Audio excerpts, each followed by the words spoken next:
বসের কেবিনে ঢুকে খানিকক্ষণ মুগ্ধ দৃষ্টিতে তাকিয়ে থাকল চৈতি। কম্পিউটার স্ক্রিনের দিকে খুব মনোযোগ দিয়ে তাকিয়ে আছে সুপ্রতীক। মেরুন শার্ট আর কালো প্যান্টে দারুণ হ্যান্ডসাম দেখাচ্ছে সুপ্রতীক, মানে চৈতির বসকে। বেশ কয়েকদিন ধরেই চৈতি বুঝতে পারছে বসের প্রতি একটা অন্যরকম টান অনুভব করছে সে। উঠতে বসতে খেতে ঘুমাতে বারবার মনে পড়ছে বসের কথা। আজ সুপ্রতীককে দেখে সে বুঝতে পারছে বুকের মধ্যে ঝড় উঠেছে। কলিগ কাম বন্ধু রুবিকে কথাটা বলতে ভীষণ উত্তেজিত হয়ে চোখ বড় বড় করে সে বলল, তাই তো বলি, আজকাল তোর চেহারায় একটা অন্যরকম গ্লো এসেছে, মুখে সব সময় হাসি। কথাটা শুনে একটা লাজুক হাসি দিল চৈতি। তারপর কম্পিউটার খুলে বসল।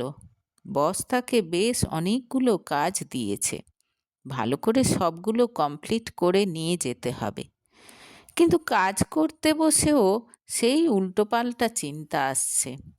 নিজের মাথায় নিজেই একটা গাঁটটা বসিয়ে দিল সে। আসলে সুপ্রতীক চৌধুরীর বিয়ে হওয়ার সুবাদে তাকে একেবারে কাছ থেকে জানার সুযোগ পেয়েছে চৈতি। আর সে বুঝতে পেরেছে সুপ্রতীক একজন সত্যিকারের জেন্টলম্যান। আজকালকার ছেলেদের চেয়ে অনেকটাই অন্যরকম। 1 বছরের মধ্যেই তাই তার গুণমুগ্ধ হয়ে পড়েছে চৈতি। তুই ভাব, জন্মদিনের সকালে মা বাবাকে নিয়ে আগে মন্দিরে যাবে, তারপর দুপুরে শুধু মায়ের হাতের রান্না খাবে, আর রাতে পার্টি। বন্ধুরা চাইলেও সেখানে কোনো ড্রিঙ্কের আয়োজন থাকবে না, যেহেতু মা বাবার বাড়ির অন্যরা সেখানে থাকবে। এত সাকসেসফুল একটা লোক এখনো এত ডাউন টু আর্থ ভাবা যায় না বল। সুপ্রতীকের জন্মদিনের দিন রুবিকে বলেছিল আপ্লুত চৈতি। এইভাবেই বসের ছোটোখাটো বিভিন্ন ব্যবহার চৈতিকে ভীষণ রকম আকৃষ্ট করে। মাঝে মাঝে বসের ইনস্ট্রাকশন নিতে নিতে অন্যমনস্ক হয়ে পড়ে সে, তখন বকা খায়। কিন্তু বসের থেকে বকা খেতেও যেন ভালো লাগে তার। রুবির কাছে এসে উত্তেজিত গলায় বলে, উফ, রেগে গেলে যেন ওর অ্যাপিল আরও বেড়ে যায়। বুঝেছি বুঝেছি, তুমি একেবারে হাবুডুবু খাচ্ছ, হেসে বলে রুবি। এইভাবে বেশ আনন্দেই কাটছিল চৈতির দিন। সে যদিও জানে সুপ্রতীককে সে কোনো দিন পাবে না, তবু বসের প্রতি এই গোপন ভালো লাগা, অ্যাডমিরেশন সব মিলিয়ে একটা বেশ গদগদ ভাব তার মনে বিরাজ করে সব সময়। ছুটির দিনে বাড়িতে থাকতে ভালো লাগে না তার। মাস 3-4 পর হঠাৎ একদিন ক্যান্টিনে চা খেতে খেতে অফিসের পলাশের কাছ থেকে চৈতি জানতে পারল তার প্রিয় বস নাকি রুবির সঙ্গে প্রেম করছে। কথাটা শুনে যার পর নাই আশ্চর্য হলো চৈতি। রুবি? রুবি কি করে হয়? রুবি তো তার বন্ধু। তাছাড়া রুবির সঙ্গে বসের সঙ্গে কিছু হলে সে জানবে না? এত বড় কথা রুবি কি করে চেপে যাবে তার কাছে? রুবির যে স্যারের প্রতি দুর্বলতা আছে সে কথা তো কখনো বলেনি তাকে। সে তো বসের ব্যাপারে সমস্ত কথা আগে রুবিকে এসে জানায়। হতেই পারে না, নিশ্চয়ই তুমি ভুল দেখেছ, জোর গলায় বলল চৈতি। আমি জানতাম যে কেউ বিশ্বাস করবে না, তাই দূর থেকে ফটো তুলে নিয়েছিলাম। এই দেখো, বলে নিজের মোবাইলে ছবি দেখালো পলাশ। কফি শপে টেবিলে মুখোমুখি বসে আছে রুবি আর সুপ্রতীক। সুপ্রতীকের মুখের হাসি বলে দিচ্ছে সামনের মানুষটা তার কাছে স্পেশাল। এরপর আর বিশ্বাস না করে কোনো উপায় নেই। ভেতরে ভেতরে ভীষণ দমে গেল চৈতি। সাংঘাতিক মন খারাপ হয়ে গেল তার। সে বসের পিএ, সে মনে মনে ভালোবাসে তার বসকে, অথচ তারই নাকের ডগা দিয়ে কখন তারই বন্ধু বসের মনে জায়গা করে নিল, আর সে ঘুণাক্ষরেও টের পেল না। প্রচণ্ড অভিমান হলো চৈতির, বুক ফেটে কান্না বেরিয়ে আসতে চাইল। কি করে রুবির সামনে যাবে বুঝতে পারছিল না সে। কি করে এরকম করতে পারলো রুবি? সে তো জানে চৈতি কি প্রচণ্ড ভালোবাসে বসকে। কোনো রকমে গিয়ে নিজের চেয়ারে বসে কম্পিউটার খুলে বসলো সে, কিন্তু কিছুতেই ঠিকভাবে তাকিয়ে থাকতে পারল না। চোখ ফেটে জল বেরিয়ে আসছে বারবার। একবার আর চোখে দেখে নিল রুবিকে, মন দিয়ে কাজ করে যাচ্ছে। বাথরুমে চলে গেল চৈতি, তারপর কান্নায় ভেঙে পড়ল। ব্যাপারটা কিছুতেই মেনে নিতে পারছে না সে।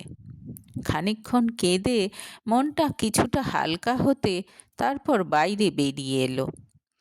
3-4 দিন রুবিকে খানিকটা এড়িয়ে এড়িয়ে চলল চৈতি।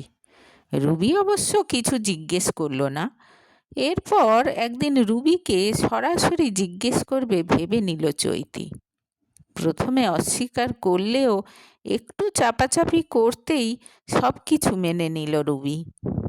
আরে ওই যে, যেদিন আমি অনেক রাত পর্যন্ত অফিসে থেকে আমার কাজ শেষ করলাম না, সেদিন বস আমাকে বাড়িতে ছেড়ে দিয়েছিল। ওই দিনই গাড়িতে যেতে যেতে অনেক কথা হয়েছিল। তারপর 2-3 দিন পর রাত্রিবেলা বস নিজে ফোন করে অনেকক্ষণ কথা বলে আমার সঙ্গে। তারপর যা হওয়ার। রুবির কথা শুনে একেবারে চুপ করে যায় চৈতি। বস নিজের গাড়িতে নিয়ে গিয়ে তাকে বাড়িতে ড্রপ করেছে, এ কথা তো তখন রুবি তাকে বলেনি। যাই হোক, ধীরে ধীরে রুবির সঙ্গে কথা বলা কমিয়ে দিল চৈতি। রুবির মধ্যেও যেন বেশ পরিবর্তন এসেছে বলে মনে হলো তার। সবার সঙ্গে ব্যবহারে আজকাল বেশ উগ্রতা প্রকাশ পায় রুবির। ভাবখানা এমন যেন এখনই ও সবার বস হয়ে গেছে। এর প্রায় 1 মাস পরের ঘটনা। সেদিন অফিসে আসেনি রুবি। হঠাৎ চৈতিকে নিজের কেবিনে ডাকলো বস। আজকাল বসের কেবিনে যেতে আর সেই উত্তেজনা অনুভব করে না চৈতি, বরং যতবার সুপ্রতীককে দেখে কষ্ট হয় তার। সে যেন কিছুতেই ব্যাপারটা থেকে বেরোতে পারছে না। এখন সে জানে তার কাছ থেকে সুপ্রতীকের ব্যাপারে সব কিছু জেনে নিয়েই তাকে ইমপ্রেস করেছিল রুবি। বসের ভালো লাগা, খারাপ লাগা, পছন্দ অপছন্দ যা কিনা চৈতির নখদর্পণে ছিল, সবই সে রুবির সঙ্গে শেয়ার করেছিল। আর সেটা কাজে লাগিয়ে রুবি একটু একটু করে জায়গা করে নিয়েছে বসের মনে। যাই হোক, কেবিনে ডেকে প্রথমে তাকে কিছু কাজ দিল বস। তারপর বলল, আমার একটা কাজ করে দেবে চৈতি, একটু পার্সোনাল। হ্যাঁ স্যার, বলুন না, সামান্য হেসে জবাব দিল চৈতি। আজ রুবি আসেনি, সামান্য একটু জ্বর হয়েছে। আমি ওকে দেখতে যাব কথা দিয়েছিলাম, কিন্তু এখন এক ক্লায়েন্ট আসছে, ওনার সঙ্গে একটা জরুরি ব্যাপার নিয়ে আলোচনা আছে। তারপর মাকে নিয়ে একটা জায়গায় যেতে হবে, তাই আজ আর ওর কাছে যাওয়া হবে না। তুমি তো ওর ভালো বন্ধু শুনেছি। বাড়ি ফেরার সময় আমার তরফ থেকে একটা ফুলের বোকে নিয়ে গিয়ে দিয়ে আসবে ওকে, ওর ভালো লাগবে। আমি ফোনে কথা বলে নেব ওর সঙ্গে। খানিকটা অপ্রস্তুতের হাসি হেসে বলল সুপ্রতীক।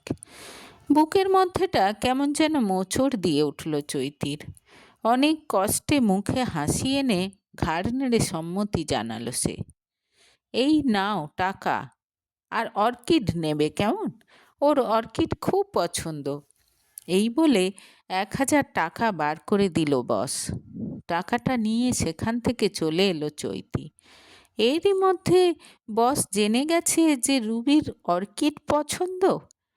চৈতি এটাও বুঝতে পারল রুবির পিজিতে যাতায়াত আছে সুপ্রতীকের। বুকের ভেতরের যন্ত্রণাটা যেন কয়েক গুণ বেড়ে গেল হঠাৎ।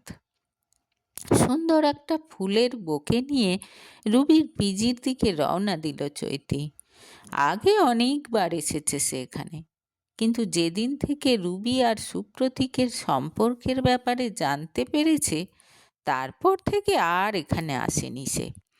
বাড়ির নিচতলায় রুবির দরজার সামনে এসে কলিং বেল বাজালো চৈতি। অনেকবার বেল বাজালেও দরজা খুলল না কেউ। তবে কি রুবির শরীর সত্যিই খুব খারাপ হয়েছে? কি করণীয় ভাবতে লাগলো চৈতি। এমন সময় খুলে গেল দরজা, আর ভেতর থেকে বেরিয়ে একটা ছেলে তার পাশ কাটিয়ে চলে গেল। হকচকিয়ে গেল চৈতি। রাত প্রায় 9টা বাজে। এমন সময় রুবির ঘরে এই ছেলেটা কে? তুই? এত রাতে কি ব্যাপার? রুবির গলা শুনে ঘাড় ঘুরিয়ে সামনে তাকালো চৈতি। ছেলেটাকে দেখতে গিয়ে চৈতি বুঝতে পারেনি যে রুবি এসে দাঁড়িয়েছে দরজায়। সঙ্গে সঙ্গে রুবির হাতে ফুলের তোড়াটা ধরিয়ে দিয়ে সে বলল, স্যার পাঠিয়েছে। নিজে আসতে পারলো না ঠিক আছে, আবার তোর হাত দিয়ে এটা পাঠানোর কি দরকার ছিল? খানিকটা যেন উৎসাহ প্রকাশ পেল রুবির গলায়। অবাক হয়ে গেল চৈতি। এরকম সারপ্রাইজ গিফট পেয়েও কেউ কি করে খুশি না হয়ে থাকতে পারে? যাই হোক, রুবিকে তার শরীরের খবর জিজ্ঞেস করে চলে যাবে এমন সময় কি মনে করে আবার ফিরে গিয়ে সে জিজ্ঞেস করল, ছেলেটা কে রে? আমার একটা বন্ধু, শরীর খারাপ শুনে দেখতে এসেছিল। তবে একটা কথা শুনে রাখ, এ ব্যাপারে যদি তোর বসকে কিছু বলেছিস না, তোর চাকরিটা কিন্তু আর থাকবে না, মনে রাখিস। রুবি যে তাকে রীতিমতো শাসালো বুঝতে পারল চৈতি। শুকনো মুখে ঘাড় নেড়ে রুবির সামনে থেকে সরে এলো সে। বদমাইশ মেয়ে, নিজের অজান্তেই মুখ দিয়ে বেরিয়ে এলো চৈতির। রুবি যে এরকম মেয়ে সত্যি চৈতি কখনো ভাবতে পারেনি। নিশ্চয়ই বস আসবে না জানার পর এই ছেলেটাকে বাড়িতে ডেকেছিল, আবার তাকে ভয় দেখাচ্ছে। যাকে এসব নিয়ে বেশি ভেবে লাভ নেই। কিন্তু রাতে শুয়ে কিছুতেই ঘুমোতে পারল না চৈতি। সে তো এখনও বসকে ভালোবাসে। কিছু না হোক, তার খারাপ তো সে কিছুতেই চায় না। তাহলে রুবির ব্যাপারটা জেনেও কি করে চুপ করে থাকবে সে? ছেলেটা যদি রুবির শুধু বন্ধু হতো তাহলে তো রুবি চৈতিকে এরকম শাসাতো না। ঘণ্টা দুয়েক বিছানায় এপাশ ওপাশ করার পর মনস্থির করে ফেলল চৈতি। বসকে জানিয়ে দেবে সে সব কিছু। বিশ্বাস করা না করা বসের ব্যাপার, অন্তত তার দিক থেকে তো আর কোনো অপরাধবোধ থাকবে না। কিন্তু 2-3 দিন কেটে গেলেও কথাটা বসকে বলতে পারল না চৈতি। বারবার মনে হচ্ছে যদি তাকে ভুল বোঝে বস।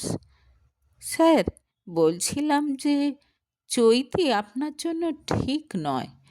2 দিন পর না থাকতে পেরে বলেই দিল চৈতি। মানে কি বলতে চাইছো তুমি? বেশ রাগ রাগ গলায় জিজ্ঞেস করলো বস। আসলে যেদিন আমি ফুল দিতে গিয়েছিলাম তখন একটা ছেলে, ব্যাস আর নয়, চিৎকার করে উঠল সুপ্রতীক। তুমি যে এত নিচে নামতে পারো আমি সেটা স্বপ্নেও কল্পনা করতে পারিনি চৈতি, বলল বস। বিশ্বাস করুন, আমি সত্যিই বলছি। চুপ! আমাদের ব্যাপারে নাক গলানোর এত সাহস হয় কি করে তোমার? তার কারণ আমি আপনাকে বলতে গিয়ে সঙ্গে সঙ্গে চুপ করে যায় চৈতি। বসের রুদ্রমূর্তি দেখে আবেগের বশে আর একটু হলেই কথাটা মুখ দিয়ে বেরিয়ে যাচ্ছিল তার। কিন্তু তাকে অবাক করে দিয়ে বস বলল, থাক, আর নাটক করতে হবে না। রুবি আমাকে সব বলেছে তোমার সম্পর্কে। ও ঠিক বুঝতে পেরেছিল তোমার উদ্দেশ্য। ছি চৈতি! বিস্ময়ে হতবাক হয়ে গেল চৈতি। এত বদমাস রুবি! মরিয়া হয়ে সে বলল, আপনি আমাকে ভুল বুঝছেন স্যার। আমি সত্যিই বলছি, ওই দিন একটা ছেলে রুবির ঘরে। চুপ! একদম চুপ! মিথ্যেবাদী কোথাকার! বেরিয়ে যাও, শুধু আমার কেবিন থেকে নয়, আমার অফিস থেকেও। সুপ্রতীকের চিৎকারে একেবারে চমকে উঠল চৈতি। ভয়ে মুখ নিচু করে নিল। শুনেছ, আজই এই অফিস থেকে বেরিয়ে যাবে তুমি। যাও! আবার গর্জন করে উঠল সুপ্রতীক।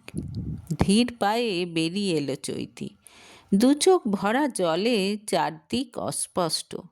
কিছুক্ষণ পরই নিজের জিনিসপত্র গুছিয়ে নিয়ে অফিস থেকে বেরিয়ে পড়ল সে। প্রায় 2 বছরের স্মৃতি, তার প্রিয় বসের সঙ্গে কাটানো মুহূর্ত, সব কিছু পেছনে ফেলে ভারাক্রান্ত হৃদয়ে বাড়ি যাওয়ার জন্য বাসে চেপে বসল সে। সপ্তাহখানেক বাড়িতে চুপচাপ বসে কাটালো চৈতি। নিজের মনকে অনেক বোঝালো। তারপর একদিন আবার নতুন চাকরি খুঁজতে বেরোলো সে। 2-3টে ইন্টারভিউ দিয়ে এলো। একদিন বিকেলে ছাদে বসে চা খাচ্ছে চৈতি। দুপুরে একটা ইন্টারভিউ দিয়ে এসেছে। মনে হচ্ছে চাকরিটা হয়ে যাবে। মনটা আজ একটু ভালো আছে তাই। মামুনি, একবার নিচে আয় তো, কেউ এসেছেন। মার ডাক শুনে নিচে নেমে এলো চৈতি। ড্রয়িং রুমে গিয়ে তার চোখ একেবারে ছানা বড়া হয়ে গেল। সুপ্রতীক বসে আছে সোফায়। স্যার, আপনি? অবাক হয়ে জিজ্ঞেস করল সে। আমাকে তুমি ক্ষমা করো চৈতি, আমার খুব ভুল হয়ে গেছে। রুবির কথায় বিশ্বাস করে তোমাকে অনেক অপমান করেছি আমি।